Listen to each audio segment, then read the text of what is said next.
My name's Shaun Jones. I've been a personal trainer for the last 12 years and gym owner for the last 8 years, and you're probably looking at me thinking, why am I so skinny? Well, here's a quick story of how I lost all my gains. I became a fully qualified personal trainer in 2011. Ever since I was a young teenager, I always just remember being a skinny kid. I've always been into my martial arts, and I used to dip in and out of the gym sometimes. I'd go to the gym for a week and then stop for months on end, mainly because I wasn't seeing any progress within that week that I'd go. I know, it's silly. But at that time, martial arts was my main priority. It wasn't until I got to brown belt in kickboxing and kung fu that I realised grappling and sparring with the other brown belts was a complete humbling experience. They were all bigger than me, so I was undersized, and this is why I started taking lifting seriously. I started grafting my ass off in the gym, and I didn't really see any major results, but I did notice my strength improve. I ended up falling in love with the process of lifting weights. I also had a couple of friends who were personal trainers, and they were constantly telling me, you should get into personal training. I'd always say stuff like, no, I'm too skinny, I need to build muscle first. And they'd always reassure me and say, listen, you don't need to be in crazy shape to be a personal trainer, and it's more so about the knowledge that you possess. So I was like, okay, fair enough. Saved up for my personal training course, spent $4,000, and pretty much learned nothing. Personal trainer course didn't teach me anything about building muscle. I was still just a skinny kid with a passion for lifting weights. I'd never miss a workout. But my main downfall was the nutrition. I was too inconsistent. I would never eat enough protein or enough calories. A few months later, when I became a self-employed personal trainer, I was around a couple other PTs who were really jacked. One of them is currently a professional MMA fighter, and the other one had done fitness modeling. So there's me, this 22-year-old skinny kid, working alongside these jacked lads. But they taught me a lot. It was from here onwards where I started making a little bit more progress. I started taking my training more seriously, tracking my weights, started tracking my calories more consistently, making sure I was eating enough protein. And although results were slow,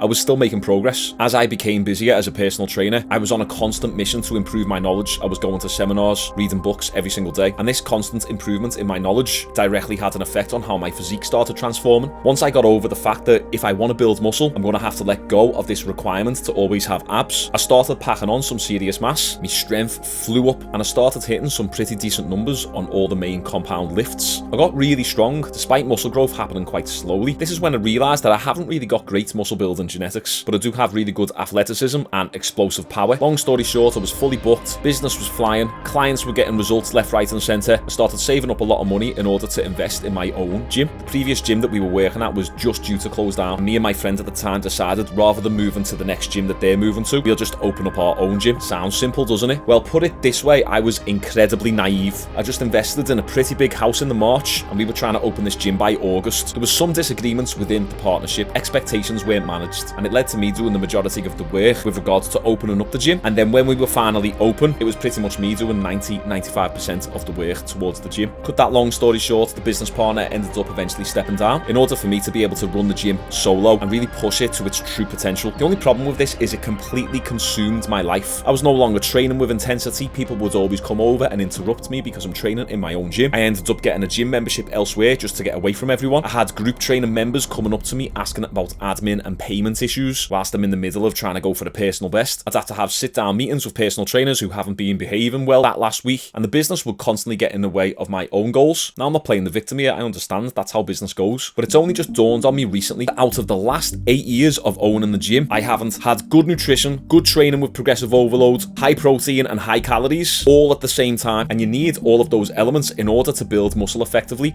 This is what I was doing before I owned the gym. So I'd either be eating good but training crap, eating crap and training crap, low protein, training good, or high protein but in a calorie deficit. And that's pretty much been the narrative over the last 8 years of me owning the gym. Me being a successful personal trainer and gym owner, pushing the gym to multiple six figures per year was great, but it was at the expense of my physical and mental health. Very early on in the business, after the dust had settled and I realised this is my life now, and having to portray a certain image that really wasn't me and wasn't true to my identity, I started constantly chasing escapism. I was drinking multiple times a week and doing other degenerate behaviours just as a way to escape this prison that I'd created myself. That was early on in the business, rinse and repeat, and then right the way through to COVID, we went on lockdown and I just completely destroyed myself even more, drinking whiskey every single night. I still trained every single day, but my nutrition was crap. I was probably having about 20 grams of protein a day, so this is why I haven't built much muscle. In 2021, I had a really good bout of training coming out of the pandemic, where I dieted for 10 weeks for Ibiza, and I got in pretty decent shape, especially considering coming off the back end of a few years of just drinking and destroying my health, and the bad lifestyle that I've lived over the last 8 years, I believe contributed towards me having a crap immune system. I never used to get sick, yet at the end of 2021, right the way through to July of 2022, this year, I was sick constantly. Every single month from November 2021 through to July 2022,